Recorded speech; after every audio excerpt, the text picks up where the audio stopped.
आज मैं डायरेक्ट बात करूंगा जो बच्चे सीबीएसई बोर्ड के एग्जाम दे रहे हैं उनसे मेरा खास डिस्कशन होना है कि आप एग्जाम दे रहे हैं लेकिन बेहतरीन आपका एग्जाम जाए और आपके अच्छे मार्क्स आए तो वो क्या ट्रिक्स है, क्या आपको शार्पनेस रखनी है, क्या आपको एक अपने दिमाग को कितना शार्प रखना है, क्या अटेंशन आपके पास होनी चाहिए जिससे आप बेहतरीन स्कोर ला पाएं।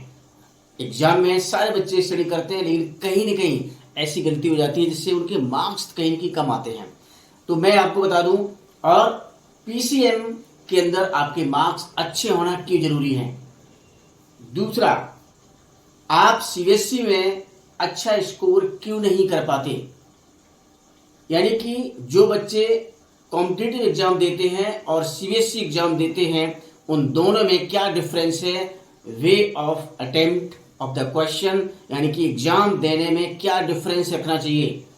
ये बहुत सारी छोटी छोटी गलतियां हैं जो आप करते हैं जिसकी वजह से हमारा स्कोर उतना अच्छा नहीं आता है।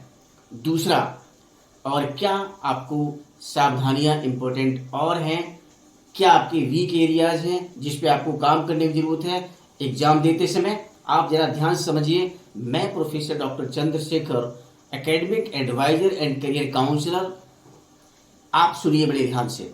नंबर 1, जब आप एग्जाम दे रहे हैं, एग्जाम में हॉल के अंदर हैं, तो आपको सबसे पहले 3 जो मार्क के क्वेश्चन है उस पर ध्यान देना है। 1 marking question and 2 marks question and 3 marks question.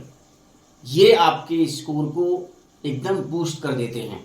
अगर आपने इन तीनों 1 मार्क, 2 मार्क और 3 मार्क्स के क्वेश्चन को करने में कोई गलती कर दी, यानी कि कहीं गलती हो गई, तो आपका स्कोर डेफिनेटली नीचे चला जाएगा। अब 1 मार्क्स क्या है? 1 मार्क का क्वेश्चन आपका टाइम बहुत कम लेता है, लेकिन डायरेक्ट वो आइडेंटिटी या डायरेक्ट आपके कॉन्सेप्चुअल बेस्ड क्वेश्चन होता है। यानी कि 18 नंबर के 18 जो मार्क्स हैं वो 1 मार्क के होते हैं, उन पे आपको बिल्कुल गलती नहीं करनी है। दे आर फंडामेंटल, यानी कि वो फंडामेंटल पे ही डिपेंड हैं, यानी कि ना तो टाइम लेते हैं, आपका आइडेंटिटीज और आपकी फॉर्मूलाज और आपके बेसिक बहुत अच्छे होने चाहिए, तो ये 18 नंबर आपके सिक्योर है। ये नंबर पूरे आने चाहिए। सेकंड बात करता हूं मैं, जो आपके 2 मार्क्स के 5 क्वेश्चन होते हैं, यानी कि 10 मार्क्स। बहुत ज्यादा टाइम नहीं लगता इसके अंदर, मुश्किल से 1 या 1.5 या 2 मिनट के अंदर ये क्वेश्चन होता है। ये भी डायरेक्ट आपके फंडामेंटल बेस पे होते हैं, यानी इनके गलती होने के चांसेस कम होते हैं और मार्क्स भी कटने के चांसेस कम होते हैं, क्योंकि आप इजीली समझ जाते हैं और इजीली आपको पता चल जाता है कि ये क्वेश्चन कैसे होगा अगर आपकी आइडेंटिटी और बेसिक क्लियर है। ये बेसिक क्वेश्चन होते हैं। 3 मार्क्स के आपके 6 क्वेश्चन आते हैं जो आपके 18 मार्क्स के हैं, ये भी इजी हैं। तो 1 मार्क्स के, 2 मार्क्स के, 3 मार्क्स क्वेश्चन, यानी कि 46 मार्क्स आपके यही हो गए।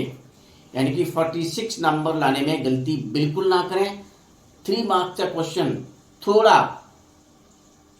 ज्यादा टाइम लेता है, लेकिन वो इतना नहीं लेगा, वो इजीली आपसे हो जाएगा, क्योंकि ये एक सिंपल स्टेप्स के अंदर हो जाता है क्वेश्चन। तो ये 3 कैटेगरी के क्वेश्चन को करते समय ध्यान रखें, और मैं कहता हूं कि सबसे पहले इन्हीं तीनों कैटेगरी के क्वेश्चन को अटेम्प्ट करें। बच्चे एक गलती और करते हैं, वो हाई मार्किंग के क्वेश्चन उठा लेते हैं, 5 मार्क्स से क्वेश्चन करने बैठ जाते हैं, क्योंकि वहां आपका टाइम वेस्ट हो जाता है और इसमें टाइम आपका कम लगता है। सपोज करिए आप प्रेशर में इजी चीज को भी अच्छा नहीं कर पाएंगे। मान लीजिए आपने 5 मार्क्स के क्वेश्चन या 4 मार्क का क्वेश्चन करते करते बहुत सारा टाइम लगा दिया, अब आपके पास कम टाइम बचा है और आप कहते हैं हम 1 मार्क का क्वेश्चन करने बैठ जाए, तो 1 नंबर का क्वेश्चन भी आप गलत कर दोगे, क्योंकि वो प्रेशर क्रिएट हो जाएगा, आपके पास टाइम भी नहीं है, तो डेफिनेटली आप गलती करेंगे और माइंड भी उतना शार्प नहीं रहता है, फिर माइंड आपका उतना प्रेशर में अच्छा नहीं चलेगा। इसलिए बेटर है कि आप ये 1 मार्क्स के, 2 मार्क्स के और 3 मार्क्स के क्वेश्चन पहले अटेम्प्ट करें और सिक्योर करें इनको कैसे करना है। दूसरा क्वेश्चन, आप गलती क्या करते हैं, आप जो बच्चों के पास, जिनके पास पीसीएम होता है, फिजिक्स केमिस्ट्री मैथमेटिक्स होता है, उनका क्या है कि वो कहीं न कहीं कॉम्पिटिटिव लेवल इंस्टीट्यूट से जुड़े हुए हैं यानी कि ऑब्जेक्टिव स्टडी भी कर रहे हैं। फिजिक्स की ऑब्जेक्टिव बुक हो गई है, मैथमेटिक्स की ऑब्जेक्टिव बुक हो गई है, इनसे आप स्टडी कर रहे हैं, तो आपको हैबिट है शॉर्टकट यानी कि आंसर को कलेक्ट करना, शॉर्टकट यानी कि ऑब्जेक्टिव क्वेश्चन जो आप प्रैक्टिस करते रहते हैं, कैलकुलेशन न करने की हैबिट। सीबीएसई बोर्ड क्या कहता है कि आपको एनसीईआरटी फॉलो कीजिए, सीबीएसई पैटर्न को फॉलो कीजिए, और आप पैटर्न को फॉलो करते ही नहीं हैं। तो आप ध्यान रखना, दोनों टाइप के एग्जाम में डिफरेंस क्या है ये आपको पता होना चाहिए। सीबीएसई कहता है कि हमें स्टेप बाय स्टेप कैलकुलेशन चाहिए, जो आप नहीं करते हैं, अच्छा करने के बाद भी आपके मार्क्स कम आते हैं।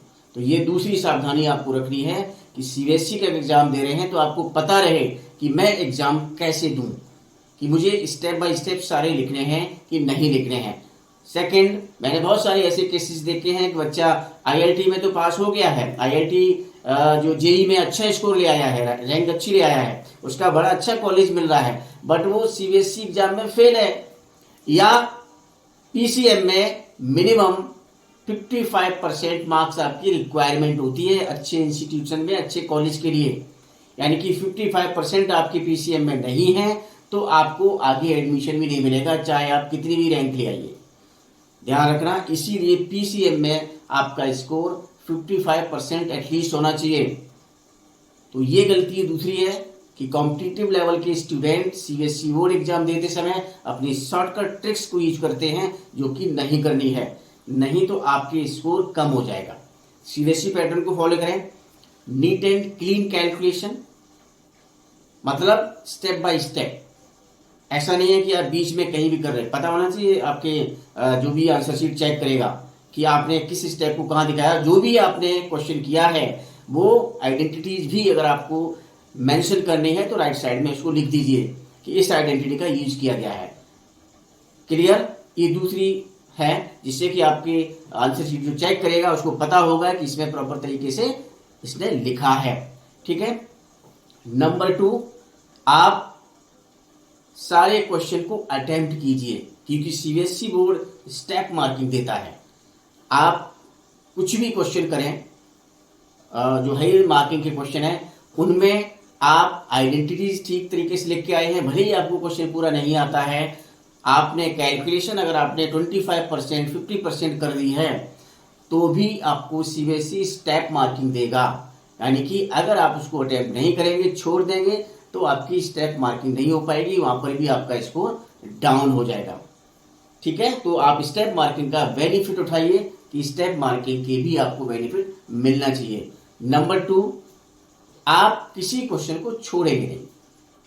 अगर आपने छोड़ दिया तो भी आपके मार्क्स वहां पर नहीं मिलेंगे, क्योंकि आपने जो ऑप्शन था वो आपने खत्म कर दिया। तो किसी क्वेश्चन को छोड़िए मत। ठीक है। सारा क्वेश्चन पेपर अटेम्प्ट करने के बाद आप एक बार अपनी आंसर शीट को जरूर वेरीफाई करें कि कहीं पर कोई क्वेश्चन छूट तो नहीं गया, स्किप तो नहीं हो गया, किसी क्वेश्चन में कोई हमने क्वेश्चन नंबर गलत तो नहीं लिखा। ये ध्यान रखना है, क्योंकि ये भी एक डिसएडवांटेज बच्चों को मिल जाती है। और अपने टाइम का ध्यान रखिए। बहुत सारे बच्चे एग्जामिनेशन हॉल में इधर उधर बच्चों से पूछते हैं या इधर उधर देखने अपना टाइम वेस्ट करते हैं। टाइम इतना ज़्यादा नहीं होता है, इतना लेंथी क्वेश्चन पेपर होता है कि आपको पूरा टाइम के बावजूद भी आपको बहुत सारी चीज़ों का ध्यान रखना पड़ता है और अपनी कैलकुलेशन को फास्ट करना पड़ता है, तब कहीं जाके प्रॉपर क्वेश्चन पेपर अटेम्प्ट होता है। तो ये सारी सावधानियां आप ध्यान रखिए। किसी भी चीज़ का कोई भी आप स्ट्रेस ना लें एग्जामिनेशन के टाइम पे, वो भी आपकी स्कोर को कहीं न कहीं खराब करेगा और आपके क्वेश्चन अटेम्प्ट करने की स्पीड को भी कम करेगा और कहीं कहीं गलती होने के चांसेस ज़्यादा हो जाएंगे। इसलिए आप ये भी गलती ना करें। ये बहुत सारे कई स्टेप्स हैं जो अच्छे बच्चे आउटस्टैंडिंग, जिनका बहुत अच्छा स्कोर आ सकता था, जो आईआईटी लेवल के बच्चे थे, जो कहीं बीच बीच में वो अपना मिस्टेक करके अपने स्कोर को खराब कर लेते हैं, खराब आ जाता है। तो यू कीप द बैलेंस।